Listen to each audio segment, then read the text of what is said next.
Y bueno, yo lo que voy a presentar es el case study de todo lo que han dicho aquí mis antecesores, pues. Lo que acaba de decir el erudito Walter Castro, que hemos disfrutado tanto su presentación, de cuando el Estado se come a la sociedad. Eso es Venezuela. Yo lo estoy viviendo hoy. Aquí hay muchos amigos venezolanos que están aquí esta tarde, esta mañana, y han estado aquí en estos días. Bueno, y que se han venido a Panamá, que también los ha acogido de la misma forma en que Venezuela acogió a los panameños en momentos difíciles, ¿no? Aunque a veces nos sentimos un poquito solos, y no quería dejar de mencionar el caso del embajador Cochés, pues, quien tuvo una posición muy fuerte contra lo que nos está pasando a los venezolanos y la debilidad de su democracia, y lamentablemente, pues, los gobiernos, como bien lo explicaba Walter y nuestros antecesores, pues, no entienden de estas cosas y prefieren solidarizarse con un gobierno socialista, neocomunista o fascista. Entonces, bueno, yo hice una presentación así como muy novedosa, porque ustedes son jóvenes, pues. Entonces, esta es mi primera presentación en un programa que se llama Prezi. Seguramente algunos de ustedes lo conocen y lo han usado, y seguro mucho mejor que yo. Bueno, y como son chicos Mac, por supuesto, no funciona el clicker mío, que es de PC, de esa cosa que se llama PC, pero aquí todos son muy modernos y bueno, Felipe me va a ayudar en la presentación porque yo sí les quiero transmitir, pues, qué es lo que está pasando en Venezuela, pero además, Fundación Libertad me puso Bueno, yo quiero agradecer también que este congreso se llama Justo Arosemena, que fue un líder, un prócer muy importante en Panamá y que forjó la nacionalidad y fue el más alto exponente en la defensa de los intereses de Panamá, de las causas justas y del logro de la descentralización en Panamá, ¿no? Yo busqué por internet. Claro, porque yo quería saber por qué se llamaba así el Congreso. Entonces, y además me pusieron un título para la conferencia. Muy divertido, ¿no? Yo cuando lo vi, ¿quieres? Pongamos la primera ahí. Felipe, la derrota del liberalismo en Venezuela. Yo dije, será entre interrogación, la derrota del liberalismo en Venezuela. Bueno, sin embargo, Venezuela sí tuvo un pasado liberal con algunos héroes de la independencia. Tuvo una fecunda tradición, pero de poco impacto social. Pues la Venezuela liberal comenzó en 1830, tal vez un poquito antes, con una constitución muy liberal que tenía como base la defensa de los derechos individuales, el derecho a la propiedad, y bajo la presidencia, pues, de José Antonio Páez. Tuvimos también a Francisco de Miranda, que fue más liberal que libertador, pero se fue a Francia, y tuvimos otro liberal muy importante, don Andrés Bello, que se fue a Chile y hizo allá y participó en la Constitución chilena, que hoy es la que rige a los chilenos, ¿no? Entonces, bueno, nuestros liberales también se fueron, como se están yendo ahora. Y bajo la presidencia de José Antonio Páez se mantuvo incluso esos héroes de la independencia en 1830 y entre esa década, pues, del siglo XVIII, intentaron hacer un partido liberal. Estaba Juan Germán Rocio, Tomás Lander, etcétera, unos de verdad liberales, pero bueno, eso no cuajó. Como siempre, pasa porque no optamos al liberalismo, pues, por las secuelas de la cruenta guerra de la independencia que tuvo Venezuela. Simón Bolívar es el héroe de la independencia, pero no fue liberal, fue militar. Entonces, eso nunca ha permitido que aflore, pues, el pensamiento, a pesar de que había muchas personas. La oposición de la Iglesia Católica, que siempre ha tenido unas posiciones importantes para la decisión del camino que debe tomar una sociedad, la debilidad institucional y en las instituciones extractivas versus las instituciones incluyentes. Bueno, surge el tema del petróleo, que como ustedes van a ver en mi exposición, va a marcar la vida del venezolano, ¿no? Si quieres pasamos, Felipe. Y entonces nunca existió el consenso necesario para crear instituciones políticas que hicieran realidad el concepto de República Federal en Venezuela, ¿no? Entonces, ¿qué vino después? Después de pasar algunas dictaduras, ya ha entrado el siglo XX y comenzó una era democrática importante en Venezuela en 1958, ante la caída del gobierno del dictador Pérez Jiménez. Y Venezuela, a lo mejor ustedes están muy jóvenes, pero deben haber leído que fue una de las democracias más importantes y más sólidas de América Latina. Mientras en todos los países había dictaduras, había en Perú, en Argentina, en todo, y por eso Venezuela fue el país que acogió a mucha gente que huía de la dictadura. El profesor Carlos Sabino, que además fue mi profesor en la universidad y ahí fue donde lo conocí, fue una de esas personas que emigró a Venezuela, académicos de altísima calidad fueron a Venezuela. Entonces se empieza a crear esta cosa que hemos llamado los venezolanos el demorrentismo, ¿no? Democracia con rentismo producto de la renta petrolera, ¿no? Entonces, esta situación fue creando un círculo vicioso de inclusión, exclusión, inclusión de los que tenían acceso al poder de la renta petrolera y exclusión de los otros sectores que no participaban y que querían participar, ¿no? El particularismo moral, bueno, quítate tú para ponerme yo, la picaresca siempre y la astucia del venezolano, no me interesaban los problemas públicos, sino lo que a mí me convenía, ¿no? También hubo guerrilla, como en todos los países latinoamericanos, pero fue una guerrilla no tan cruenta como la de los otros países, ni con nuestros hermanos colombianos, que hasta la fecha dura.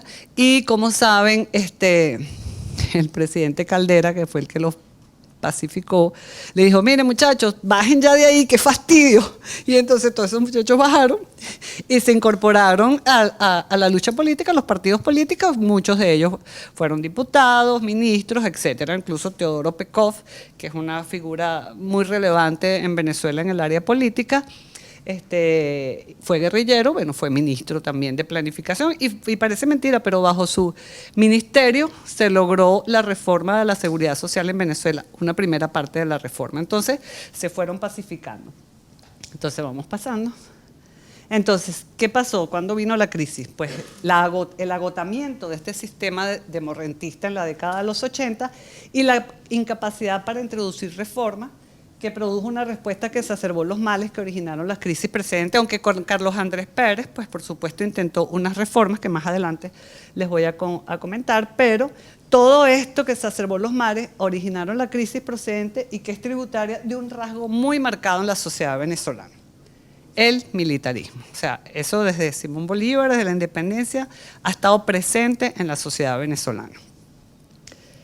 Y bueno, esta es la figura más emblemática al día de hoy de lo que es el militarismo en nuestro país, ¿no?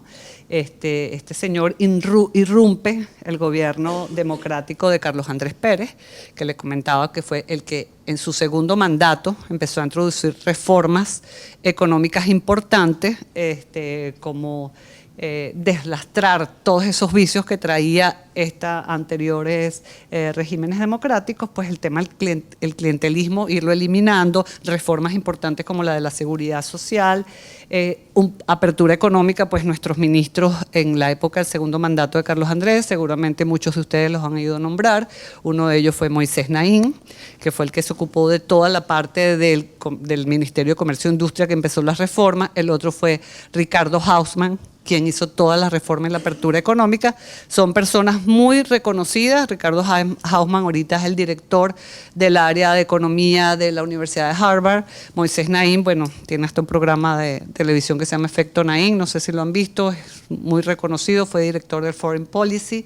Y bueno, así muchos de esos tecnócratas que el segundo gobierno de Carlos Andrés los llamó a que vieran cómo podían arreglar la situación de Venezuela, de este demorrentismo que nos estaba agotando. Bueno, y entonces el 4 de febrero de 1989 el gobierno de Carlos Andrés Pérez sufre una irrupción militar de tenientes y coroneles que intentaron dar un golpe de Estado y bueno, lo fallaron, pero ahí empezó el quiebre de verdad de nuestro proceso democrático y demorrentista, porque a partir de ahí la crisis en Venezuela comenzó y hasta el día de hoy todavía seguimos en crisis, ¿no? Entonces, ¿cuál fue el vacío que vino a llenar Chávez? Que fue, me pidieron que hablara un poco de estas cosas. ¿Por qué irrumpe Chávez? Pues lo que les comentaba, pues una crisis del Estado social intervencionista, clientelar, populista, mercantilista, mucha intervención del Estado, desconexión de los partidos con la realidad social y bajo el petróleo. Entonces, el producto que más nos produce renta, que está en manos de ese Estado y ese gobierno, como nos decía Walter Castro, pues bajó. Y esto, por supuesto, es una crisis importantísima para un país que vive de esa renta, ¿no? Entonces, y las expectativas de progreso de sectores sociales comenzaron a ser defraudadas, ¿no? Confusión entre necesidades sociales y derechos individuales y supremacía de los derechos sociales sobre los derechos individuales. Las libertades, pues, siempre minimizadas por la excesiva intervención del Estado. Hubo un proceso previo a Chávez, en el gobierno de Carlos Andrés Pérez, de suspensión de garantías constitucionales, la propiedad contra la propiedad privada y la libre empresa por 3 regímenes, y entonces ahí también hubo todo un subterfugio de que las empresas pues cada vez eran más proteccionistas y más intervencionistas, ¿no? La crítica, la de los partidos, la gente, la sociedad civil, que es tan importante para las relaciones, el fortalecimiento, empezó a desacreditar a los partidos políticos de una manera impresionante, y esto fue también debilitando unas organizaciones que son fundamentales para la democracia. Mucha crítica al Parlamento, al Poder Judicial, a las medidas de liberalización que hicieron estos ministros que les comentaba, y empezó este aprecio a exacerbarse por los militares y los nuevos liderazgos. Cuando surge este golpe de Estado de Carlos Andrés Pérez, pues gente como ustedes y como nosotros, pues decían sí, porque tiene que haber un cambio, que vengan los militares, que den un golpe. Se empezó a crear esta masa crítica en la sociedad que era necesario un golpe para cambiar las cosas, ¿no?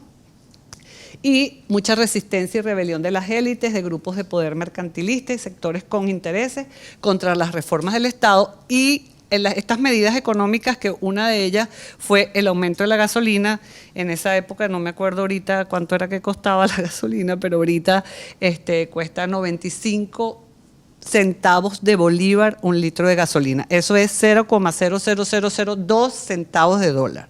O sea, yo lleno mi tanque, que es un carro utilitario, con 4 bolívares, que son 0,2 centavos de dólar.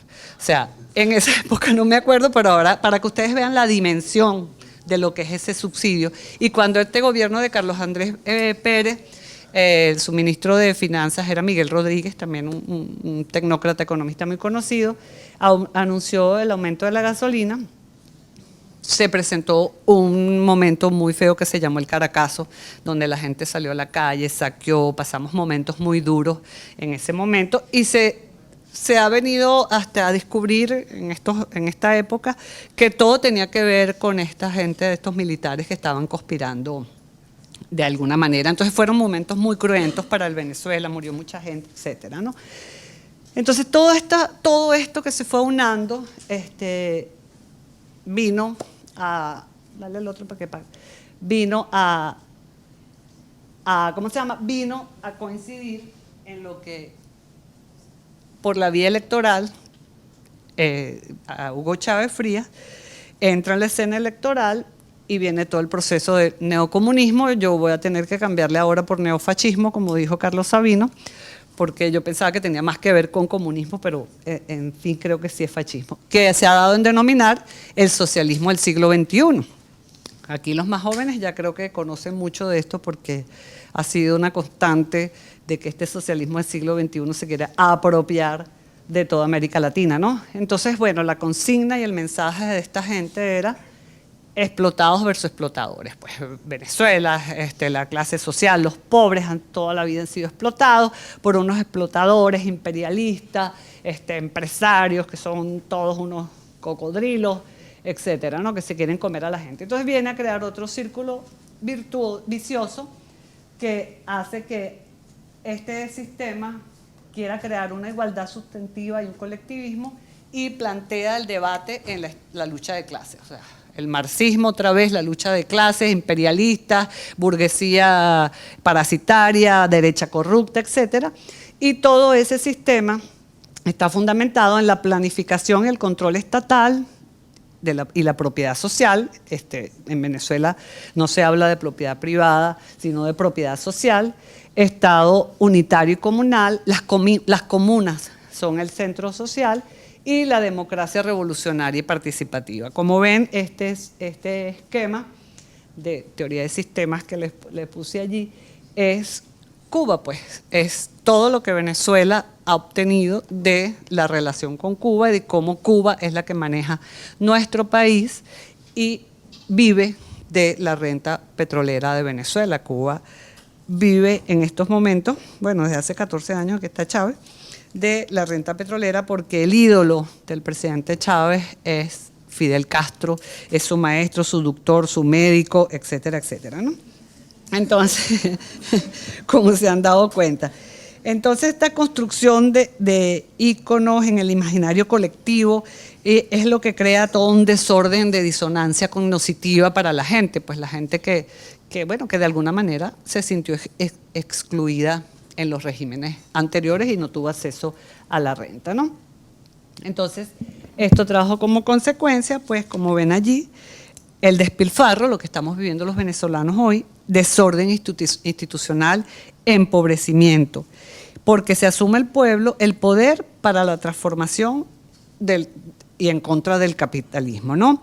Entonces, pues es, como les decía, el modelo Cuba. Entonces, ¿qué le ha traído a los venezolanos el socialismo del siglo XXI? O el neocomunismo o neofascismo. Una constitución bolivarianista que todavía tiene en su constitución, aquí está Patricia, que es abogado y conoce muy bien, República Democrática Federal. No, República Bolivariana de Venezuela. Pero dice la constitución que es democrática federal. Democrática y participativa, no representativa. Todavía contiene en algunos de sus artículos el respeto a la propiedad privada, el artículo 115, que ha venido siendo una constante en todas nuestras constituciones, pero por supuesto esta es una constitución violada, como decía Roberto Campos de Oliveiras, que me puede corregir aquí Helio Beltrán. La constitución es como las mujeres, mientras más las violan, más fértiles. Entonces, un poco duro, pero Roberto Campos de Oliveira, un líder liberal, en brasilero más bonito, ¿no? Pero el lenguaje. Entonces, bueno, es la Constitución de la República Bolivariana de Venezuela. A todos le cambiaron el nombre, bueno, Chávez le fue cambiando el nombre a todas las cosas y pues a la Constitución, que es, por supuesto, centralista, militarista y contradictoria en normas económicas y con predominio del Estado. Todo lo que nos estaba diciendo Walter de cómo el Estado se come a la sociedad. Crítica progresiva y abolición de la República. La democracia representativa pasa a ser participativa, o sea, nadie entiende qué es eso, o sea, que es el pueblo participando, pero ¿y estos señores quién los eligió para que nos representaran? Pues, entonces, ¿es representativo o no? La reactivación del Estado intervencionista y sube el petróleo. Imagínense ustedes, un gobierno neofascista con tanto dinero. O sea, nosotros los liberales y los no liberales, pero que no nos oponemos a este sistema, pues estamos muy débiles ante esto, ¿no? ¿Qué tipo de recursos podemos ante un petróleo que fue presupuestado este año en el presupuesto nacional a $60 el barril y está a 107? O sea, ese 40 y pico % que hacen, pues populismo, campañas electorales, cadenas de televisión. Bueno, no se imaginan lo que es vivir en Venezuela. La reelección indefinida se contempló en esta nueva constitución, por eso el presidente invisible que tenemos en Venezuela fue reelecto por 6 años más. La planificación totalmente centralizada, incluso, bueno, cuando les cuente el Estado comunal, que es lo que se pretende, unificación de los poderes públicos. En Venezuela no hay división de poderes, todos los poderes los controla el gobierno central, todos. El poder electoral, el poder, bueno, el Tribunal Supremo de Justicia, que debe ser quien resguarde pues la protección de los ciudadanos, pues le dio continuidad administrativa a un presidente que nadie sabe ni dónde está, ni qué tiene, ni qué le ha pasado. La persecución a la disidencia, pues en Venezuela hay una serie de personas, de presos políticos, unos en muy mal estado de salud, pues hemos venido siguiendo todos estos días uno de los comisarios, un policía que fue muy importante para resguardar la vida de los venezolanos cuando hubo mucha actividad en la calle de nosotros los venezolanos protestando ante este estado de cosas en Venezuela. Está preso en muy mal estado de salud, se preveía que se le iba a dar una medida humanitaria y aparentemente no. La persecución contra los medios de comunicación, contra la libertad de expresión. Ustedes, bueno, a lo mejor no saben, pero fue cerrado el canal más importante de Venezuela porque era un canal que se oponía al gobierno, y bueno, ahora queda uno pequeño que es solo de noticias, que es Globovisión, que está permanentemente amenazado. Han expropiado cualquier cantidad de emisoras de radio, entonces esas emisoras de radio es una constante propaganda todo el día, además del mensaje, que es una de las cosas que yo no sé por qué los liberales, que somos tan diferentes y tan, como decía Carlos Sabino, que teníamos diferentes formas de ver el liberalismo y diferentes, una sola doctrina, pero diferentes formas de abordarlo y practicarlo, pero los comunistas o los fascistas sí tienen un solo mensaje que lo repiten permanentemente todo el día, y eso es un lavado de cerebro. Nosotros somos tan abiertos y tan liberales que, bueno, no logramos lavar el cerebro tan fácilmente, ¿no? Se persigue la disidencia. Nosotros en CEDICE hemos sido perseguidos y atacados por el gobierno. Tenemos abierto un proceso administrativo por una campaña que hicimos en defensa de los derechos de propiedad. Se persigue a nuestros directores. Ahorita tenemos a 2 directores perseguidos, demandados. O sea, todo aquel que hable en contra de las cosas del gobierno es perseguido. Entonces, bueno, ahí hay un mecanismo de miedo y de terror que también te va acercando como organización para conseguir mejores apoyos, para conseguir proyectos, porque no, esa es la gente que está en contra de Chávez y siempre está hablando de la libertad, de la propiedad privada, y si yo me acerco me ven, entonces no me van a dar las divisas. Bueno, se crea todo un mecanismo perverso para la lucha de las ideas de libertad, ¿no? Bueno, la creación del Estado comunal, que es el programa de gobierno del presidente invisible reelecto para el 2013-2019, que pretende lograr la irreversibilidad del proceso iniciado en el 98, y que se plantea esta instauración de este Estado comunal como una nueva forma de organización administrativo-político-territorial que pretende, como les digo, la irreversibilidad del proceso iniciado en 1998, y ahora ya con una clara impronta que podemos definir como de neofascista, en la cual el valor de la libertad individual es secundaria, porque frente a los objetivos del proyecto, a lo definido revolucionario, la fusión partido, gobierno, finanzas públicas será la clave para definir el futuro del país. Este Estado comunal, además, va a tener muchas atribuciones que incluso le va a quitar a los gobiernos locales y a los gobiernos regionales. El Estado comunal, que es el comunismo, es lo mismo que funciona en Cuba. Esto es una cosa totalmente calcada de las leyes cubanas, y, por supuesto, con muchos recursos para el poder comunal, que va a estar conformado en todos los sectores de la sociedad.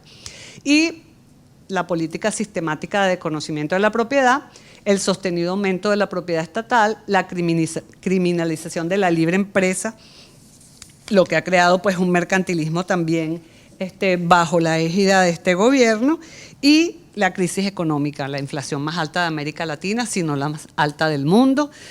Según cifras oficiales es el 21%, según cifras extraoficiales es como 27%. Controles de precios, controles de cambio, inseguridad. Mucha de la gente venezolana que se ha venido para acá es por el tema de la inseguridad y la calidad de vida. Y polarización. Tenemos en Venezuela 14 años polarizados, y el resentimiento, que es lo que maneja el gobierno. El tema del control de cambios, bueno, no le tengo que decir la devaluación ocurrida hace unos días atrás. Teníamos una moneda oficial a 4.30, ahora es a 6.30, pero el dólar negro, paralelo, libre, está en casi 25 bolívares por dólar. O sea, ¿se imaginan ustedes esta perversión y este deterioro en la economía venezolana? La crisis es terrible, la inflación es bárbara, o sea, esa devaluación de 4.30 a 6.30, no se imaginan el disparadero que fue de los precios. Y los empresarios, pues, para acceder a divisas, para traer materias primas, tienen que acudir a este sistema que creó el gobierno, y cada vez es mucho más lento, porque es toda una cosa burocrática, donde, por supuesto, la corrupción que hay allí, como todo lo que son los controles, es impresionante, ¿no? Entonces, seguimos bajo el tema de la renta y la corrupción, que ha producido este gobierno en Venezuela, que es el gobierno del presidente Chávez. Entonces, dale. La secretaria vivió Bolívar recién casada, esa casita que tenía ahí con 2 balcones. Y ahí lo que están en unos negocios, expropiese. De este edificio de aquí, ¿cuál es? Expropiese,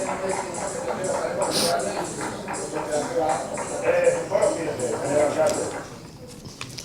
Bueno, eso es lo que ha sido la constante en Venezuela, pues la expropiación, cantidad de empresas expropiadas, nacionalizadas, estatizadas, y muchas de esas empresas expropiadas, pues, que funcionaban perfectamente como una empresa de café, algunas tierras que producían leche, etcétera, están en la ruina. En la ruina, por supuesto. Nosotros hemos hecho análisis tenemos un observatorio de la propiedad, son aproximadamente 2.500 empresas expropiadas y hemos hecho unos casos pilotos de algunas de ellas y pues por supuesto ya no están las de café, ya no hay café, el café se está importando de Nicaragua, las tierras donde se producía leche, caña de azúcar, eso están en la ruina, porque bueno, no tienen la capacidad ni saben cómo manejar eso. Entonces, las empresas transnacionales no pueden repatriar capitales. Bueno, es un momento muy, muy complicado y muy tenso. Claro, claro. Démosle, Felipe. Entonces, ese era, además ese programa, esas expropiaciones eran en cadena nacional, o sea, el presidente, expropiese aquí, expropiese, esa vez se fue a la calle y expropió todos esos edificios que eran de puros comerciantes allí, pues ahora eso está vacío, invadido, porque lo que ha propiciado este tipo de cosas es que estos edificios expropiados están abandonados y se meten la gente y los invade, pues. Bueno, vamos a ver. Vienen para Panamá, así que cuídense.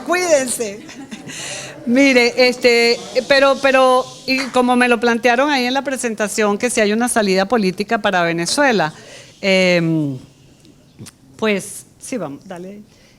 ¿Hay una salida política? Bueno, hay una salida política, hay una oposición que se dio cuenta que el objetivo era Hugo Chávez, salir de ese régimen y por supuesto se unió en un un mecanismo que se llama la Mesa de la Unidad Democrática, hizo elecciones primarias y se eligió a un candidato por unidad, que fue Enrique Capriles. La dirigencia opositora, a pesar de las cosas que pasan en Venezuela, no puede optar, aunque las elecciones sean fraudulentas, etcétera, por otra cosa, sino por esa salida política y electoral, porque no tenemos los recursos. Es una guerra asimétrica, pues, o sea, ellos tienen el poder, los recursos, las armas, los controles, todo, y nosotros tenemos como sociedad civil lo que podemos hacer como sociedad civil, pues, unirnos y plantear una salida y demandar y denunciar nacional e internacionalmente este tipo de cosas que se hacen, pero lamentablemente los presidentes de otros países no opinan lo mismo. Entonces nos sentimos a veces de verdad demasiado solos en esta lucha, ¿no? Cuando en los otros países donde había dictadura en la época de los 50, los 60, los 70, Venezuela asumió una liderazgo para que las dictaduras se acabaran en América Latina, ¿no? Y en las elecciones del 7 de octubre, pues a lo mejor muchos de ustedes vieron que bueno, se obtuvo un 40 y pico % de votantes a favor de la opción de la alternativa democrática, Enrique Capriles, y por supuesto el inmenso ventajismo del gobierno y de un gasto público cercano al 50% del PIB se gastó en la campaña, constatan un lento pero sostenido crecimiento de la fuerza electoral, quienes adversan el modelo neocomunista, a pesar de toda la adversidad y dificultad que ello trae consigo, ¿no? Vamos a ir rápido porque ya nos quedan 5 minutos, porque Walter me quitó mis minutos. ¿Cuál es el chance del liberalismo en Venezuela? Bueno, si hay un chance, pues el agotamiento del modelo demorrentista y todas estas consecuencias negativas que ha traído el neofascismo, el neocomunismo, ha traído consigo al mismo tiempo un reforzamiento del ideario liberal, y nosotros con mucha modestia creemos que el centro de gravedad ha sido nuestra institución, que desde hace 30 años ha ido sembrando en jóvenes, en profesionales, así como decía Hayek, en opinadores públicos, etcétera, etcétera. Y hoy, como nunca en Venezuela, más jóvenes, así como ustedes, comparten el ideario liberal. Y bueno, en la parte política tenemos a María Corina Machado, una diputada que fue candidata a las primarias, que lleva nuestro mensaje con una firmeza y una actitud de verdad digna de admirar para una persona que es de la clase alta, pero que pudiera estar en la Costa Azul echándose, bronceándose, está ahí en Venezuela trabajando por el país, ¿no? Y hay consensos en el espectro opositor, a lo mejor no todos son liberales en la oposición, pero hay consensos de la importancia de los derechos de propiedad, de la propiedad privada, del papel del sector privado, y donde siempre va a haber disidencias en el tema de cómo abordar la política petrolera, ¿no? Y el papel del Estado. Muchos creen que el Estado debe intervenir más, nosotros les decimos que el Estado del gobierno debe ser limitado, pero el tema petrolero es una cosa muy importante en Venezuela. Entonces ahí siempre hay disenso, pero siempre va a haber consenso, que tiene que haber una salida de aumento de gasolina, de dar acciones a los ciudadanos, etcétera, etcétera, ¿no? Y eso va a ser un debate en poco tiempo en Venezuela, incluso con los chavistas, ¿no? Entonces, ¿qué estamos haciendo desde CEDICE? Yo voy a poner aquí varias de las cosas que hemos estado haciendo para crear conciencia liberal en todos los sectores de la sociedad, posicionar el liberalismo como filosofía de vida que se fundamenta en la libertad individual y fortalecer la importancia de los derechos de propiedad como un elemento central para la generación de riquezas, ¿no? Entonces, tenemos varios programas, aquí no se los traje todos, les traje algunos, para que yo sé que aquí Fundación Libertad también está haciendo unos programas muy importantes, pero tenemos, bueno, programas para niños, para jóvenes.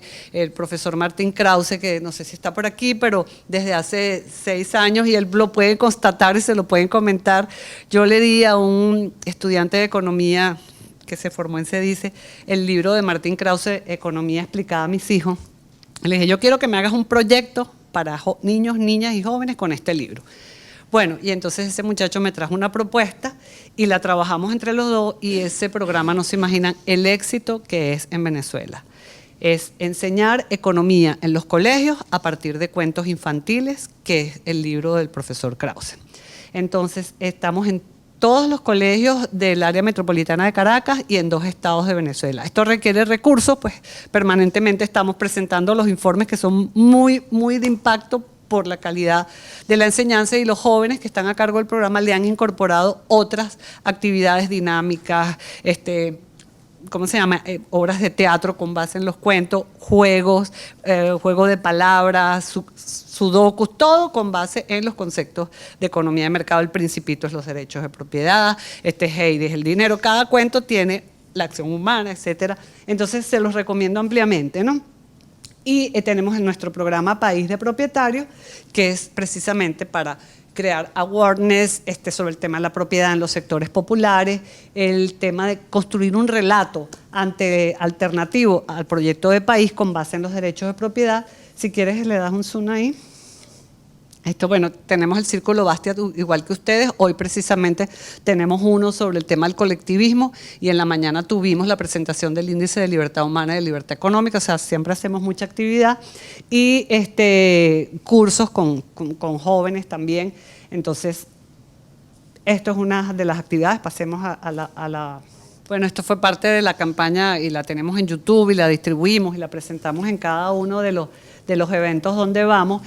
Aquí sí, como decían Carlos Sabino y Walter, tenemos un programa desde hace 15 años de formación de periodistas permanente en el área de economía, para que tengan claros los conceptos y además que transmitan de una manera clara cómo funciona la economía de mercado. Ese es un foco, porque como bien decía Hayek, son formadores de opinión, y a ellos hay que tratar de transmitirles también las ideas claras, porque muchas salen de la universidad y no saben ni cómo abordar una pregunta económica a un ministro o a alguien de eso, ¿no? Y eso nos ha permitido tener una red que se dice siempre está en los medios, pues, o sea, siempre, porque nos buscan, y todo lo que nosotros hacemos es noticia. bueno, diseminamos las ideas, tenemos la librería Libre Iniciativa, tenemos la biblioteca Oscar Schnell, asesoramos tesis como parte, hacemos concursos de ensayo, como parte de la labor divulgativa y de difusión de ideas, como recalcaba Carlos Sabino. Ahí les traje una monografía para que se las distribuyan ustedes ciertamente Carlos Sabino, sobre que se llama el neoliberalismo, los mitos y los principios. Son parte de nuestra colección de ediciones y publicaciones. Vamos rapidito porque ya nos van a sacar. Tenemos nuestra unidad de políticas públicas, un observatorio económico legislativo para hacer costo-beneficio de las leyes a partir de Coase y Buchanan.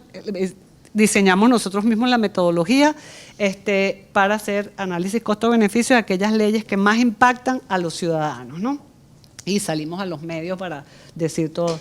Somos parte de la red, al igual que ustedes, de la Relial, del Cato, etcétera, y pues con ustedes y con la red podemos permitirnos tener eventos con grandes personalidades como el que hemos hecho aquí hoy. Somos también de la red de la revista Perspectiva, que es un instrumento para divulgadores y hacedores de políticas públicas.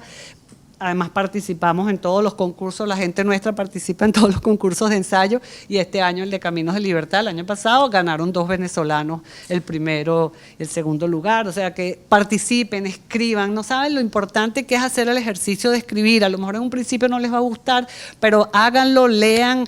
En los de Caminos de Libertad hay 2, hay para jóvenes y para menos jóvenes.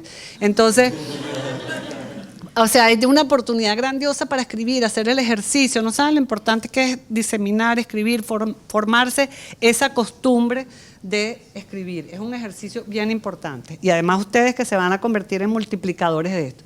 Y bueno, yo les dejo, como decía don Justo Arosemena, la generación que se levanta es el tierno vástago que puede cultivarse a nuestro placer, ustedes, y en que puede y debe fundarse la esperanza de la patria. Muchas gracias.